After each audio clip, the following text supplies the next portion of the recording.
നമസ്കാരം. തീർത്തും അപ്രതീക്ഷിതമായിട്ടാണ് മുൻ വൈസ് പ്രസിഡന്റ് ഉപരാഷ്ട്രപതി ജഗ്ദീപ് ധൻഖർ രാജി നൽകിയത്. പാർലമെന്റ് അടക്കം സമ്മേളനത്തിൽ ഉണ്ടായിരുന്ന സമയത്താണ് ഒരു സൂചനയും നൽകാതെ ഒരു ദിവസം രാത്രി 8-8:30 മണിയോടുകൂടി രാഷ്ട്രപതിയെ സന്ദർശിക്കുകയും അദ്ദേഹം രാജിക്കത്ത് കൈമാറുകയും ചെയ്തത്. ആരോഗ്യപരമായ കാരണങ്ങളാൽ താൻ രാജിവെക്കുന്നു എന്നാണ് ആ രാജിക്കത്തിൽ ഉണ്ടായിരുന്നത്. അതിനുശേഷം അദ്ദേഹം കൂടുതൽ വിശദീകരണങ്ങളൊന്നും നടത്തിയില്ല.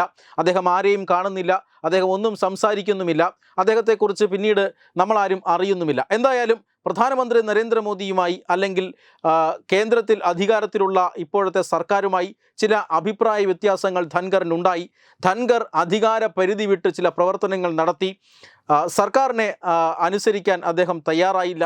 ഇങ്ങനെയുള്ള ചില പലതരത്തിലുള്ള ആരോപണങ്ങളും അദ്ദേഹത്തിനെതിരെ ഉയർന്നു വരുന്നുണ്ട്. എന്തായാലും രാജി സ്വാഭാവികമല്ല, അല്ലെങ്കിൽ രാജി ഈ പറയുന്ന ആരോഗ്യ കാരണങ്ങളാലുമല്ല എന്ന് വ്യക്തമാണ്. എന്തായാലും ഉപരാഷ്ട്രപതി രാജിവെച്ചു. അദ്ദേഹത്തിന് രാജിവെച്ച ഉപരാഷ്ട്രപതിക്ക് ആശംസകൾ അറിയിച്ചുകൊണ്ട് പ്രധാനമന്ത്രി സമൂഹ മാധ്യമങ്ങളിൽ കുറിപ്പെഴുതുകയും ചെയ്തു. അതുകൊണ്ട് തന്നെ ആ അധ്യായം അവിടെ അവസാനിക്കുന്നു. ഉപരാഷ്ട്രപതി രാജിവെച്ചാൽ ഉടൻ തന്നെ അടുത്ത ഉപരാഷ്ട്രപതിയെ തിരഞ്ഞെടുക്കാനുള്ള നടപടിക്രമങ്ങൾ ആരംഭിക്കണം എന്നാണ് ഭരണഘടനയിൽ പറയുന്നത്. അതനുസരിച്ച് തെരഞ്ഞെടുപ്പ് കമ്മീഷൻ അന്ന് തന്നെ നടപടിക്രമങ്ങൾ ആരംഭിച്ചിരുന്നു. ഇപ്പോഴിതാ ഉപരാഷ്ട്രപതി തെരഞ്ഞെടുപ്പിനുള്ള തീയതിയും പ്രഖ്യാപിച്ചിരിക്കുകയാണ്. സെപ്റ്റംബർ 9-നാണ് ഉപരാഷ്ട്രപതിയെ തിരഞ്ഞെടുക്കാനുള്ള വോട്ടെടുപ്പ് നടക്കുക. അന്ന് തന്നെ ഫലപ്രഖ്യാപനം ഉണ്ടാകും എന്നുള്ളതാണ് ഏറ്റവും പ്രധാനപ്പെട്ട പ്രത്യേകത. അതായത് ഈ ഉപരാഷ്ട്രപതി തെരഞ്ഞെടുപ്പിനുള്ള നോട്ടിഫിക്കേഷൻ ഓഗസ്റ്റ് മാസം 7-ാം തീയതി പ്രസിദ്ധീകരിക്കും. നാമനിർദ്ദേശ പത്രിക കൊടുക്കാനുള്ള ഏറ്റവും അവസാനത്തെ തീയതി 21-ആണ്. ഓഗസ്റ്റ് മാസം 21-ആണ്. സെപ്റ്റംബർ 9-ന് വോട്ടെടുപ്പ് നടക്കും. സെപ്റ്റംബർ 9-ന് തന്നെ ഫലപ്രഖ്യാപനവും ഉണ്ടാകും. അതായത് രാജ്യസഭയിലെയും ലോക്സഭയിലെയും അംഗങ്ങൾക്കാണ് ഉപരാഷ്ട്രപതിയെ തിരഞ്ഞെടുക്കാൻ കഴിയുക. രാഷ്ട്രപതി തെരഞ്ഞെടുപ്പിൽ നിന്നും തീർത്തും വ്യത്യസ്തമാണ് ഉപരാഷ്ട്രപതിയുടെ തെരഞ്ഞെടുപ്പ്. രാഷ്ട്രപതി തെരഞ്ഞെടുപ്പിന് നിയമസഭകളിലെ സംസ്ഥാന നിയമസഭകളിലെ MLA-മാർക്കും വോട്ടവകാശമുണ്ട്. പക്ഷേ ഉപരാഷ്ട്രപതി തെരഞ്ഞെടുപ്പ് അങ്ങനെയല്ല. രാജ്യസഭയിലെയും ലോക്സഭയിലെയും അംഗങ്ങളാണ് വോട്ട് ചെയ്യുക. നോമിനേറ്റഡ് അംഗങ്ങൾക്കടക്കം വോട്ട് ചെയ്യാനുള്ള അവകാശമുണ്ട്. അതുകൊണ്ട് തന്നെ അന്ന് തന്നെ ഫലം പ്രഖ്യാപിക്കുന്നതിന് തടസ്സമൊന്നുമില്ല.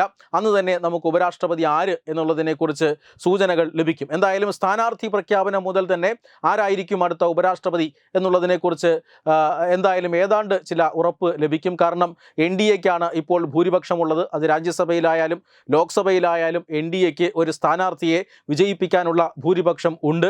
പക്ഷേ രാഷ്ട്രീയ പാർട്ടികൾക്ക് ഈ തെരഞ്ഞെടുപ്പിൽ വിപ്പ് നൽകാൻ കഴിയില്ല. അംഗങ്ങൾക്ക് ഇന്നയാൾക്ക് മാത്രമേ വോട്ട് ചെയ്യാൻ സാധിക്കൂ എന്നൊരു വിപ്പ് നൽകാൻ കഴിയില്ല. അതുകൊണ്ട് തന്നെ ഭരണ മുന്നണിയായാലും പ്രതിപക്ഷ മുന്നണിയായാലും ചില അസ്വാരസ്യങ്ങളുണ്ട് എങ്കിൽ, അല്ലെങ്കിൽ അതിനകത്ത് ഐക്യത്തിൻ്റെ പ്രശ്നമുണ്ട് എങ്കിൽ തീർച്ചയായും തെരഞ്ഞെടുപ്പ് ഫലം മറ്റൊന്നാകാനുള്ള സാധ്യതയുണ്ട്. എന്തായാലും ഇപ്പോഴത്തെ നിലവിലെ സാഹചര്യത്തിൽ NDAക്ക് ഒരു ഉപരാഷ്ട്രപതി സ്ഥാനാർത്ഥിയെ നിർത്തി വിജയിപ്പിച്ചെടുക്കാൻ സാധിക്കും. പ്രതിപക്ഷം മത്സര രംഗത്തുണ്ടായാലും അവർക്ക് ഒരു ഇമ്പാക്റ്റ് ഉണ്ടാക്കാൻ സാധിക്കുകയില്ല. അവർക്ക് ആ സ്ഥാനാർത്ഥിയെ വിജയിപ്പിക്കാൻ സാധ്യതയില്ല, നമ്പർ വെച്ച് നോക്കിയാൽ. അതുകൊണ്ട് തന്നെ NDA സ്ഥാനാർത്ഥി ആരാകും എന്നുള്ളതിനെക്കുറിച്ചുള്ള ഊഹാപോഹങ്ങൾ ഇപ്പോൾ തന്നെ പ്രചരിപ്പിച്ചു കഴിഞ്ഞിരുന്നു. അതായത് ഗോവ ഗവർണർ സ്ഥാനത്ത് നിന്നും മലയാളിയായ PS ശ്രീധരൻപിള്ള രാജിവെച്ചിരുന്നു. ഗോവ ഗവർണറായി മറ്റൊരാൾ അവിടെ വന്നു കഴിഞ്ഞു. അതുകൊണ്ട് തന്നെ PS ശ്രീധരൻപിള്ള ആയിരിക്കുമോ അടുത്ത് ഉപരാഷ്ട്രപതി സ്ഥാനത്തേക്ക് മത്സരിക്കുക, അല്ലെങ്കിൽ NDA സ്ഥാനാർത്ഥി എന്നൊരു ചോദ്യചിഹ്നം അവിടെയുണ്ട്. മാത്രമല്ല ശശി തരൂരും കോൺഗ്രസ് പാർട്ടിയും തമ്മിലുള്ള പ്രശ്നങ്ങൾ നമ്മളേറെ ചർച്ച ചെയ്യപ്പെട്ടിട്ടുള്ളതാണ്. അതുകൊണ്ട് തന്നെ ശശി തരൂർ BJPയിലേക്ക് പോകും എന്നൊരു അഭ്യൂഹം ഉണ്ടായിരുന്നു. പക്ഷേ BJPയിലേക്ക് പോയാൽ ശശി തരൂരിന് എന്ത് റോളായിരിക്കും ലഭിക്കുക? അദ്ദേഹം ഇനിയൊരു തെരഞ്ഞെടുപ്പിൽ മത്സരിക്കില്ല എന്ന് തന്നെ നേരത്തെ വെളിപ്പെടുത്തിയിട്ടുള്ളതാണ്. അതുകൊണ്ട് തന്നെ എന്ത് റോളായിരിക്കും BJPയിൽ ഉണ്ടാവുക എന്നുള്ളത് സംബന്ധിച്ച് അവിടെയും ഒരു ചോദ്യചിഹ്നമുണ്ട്. ആ സമയത്താണ് ഉപരാഷ്ട്രപതി സ്ഥാനാർത്ഥിക്ക് BJP ശശി തരൂരിനെ നിർദ്ദേശിക്കുമോ എന്നൊരു സംശയം ഉടലെടുക്കുന്നത്. അതുമാത്രമല്ല ബീഹാറിൽ ഇപ്പോൾ തെരഞ്ഞെടുപ്പ് നടക്കാൻ പോവുകയാണ്. ബീഹാറിലെ ഏറ്റവും ജനകീയനായ നേതാവ്, ബീഹാർ മുൻ മുഖ്യമന്ത്രി, ബീഹാറിലെ പിന്നോക്ക വിഭാഗങ്ങളെ കൈപിടിച്ചുയർത്തിയ അവരുടെ ഏറ്റവും പ്രിയങ്കരനായ കർപ്പൂരി ഠാക്കൂറിൻ്റെ മകൻ രാംനാഥ് ഠാക്കൂറിനും ഇപ്പോൾ വലിയ സാധ്യത കൽപ്പിക്കപ്പെടുന്നു ഈ ഉപരാഷ്ട്രപതി തെരഞ്ഞെടുപ്പിൽ. കാരണം ബീഹാറിൽ നിയമസഭാ തെരഞ്ഞെടുപ്പ് നടക്കാനിരിക്കുകയാണ്.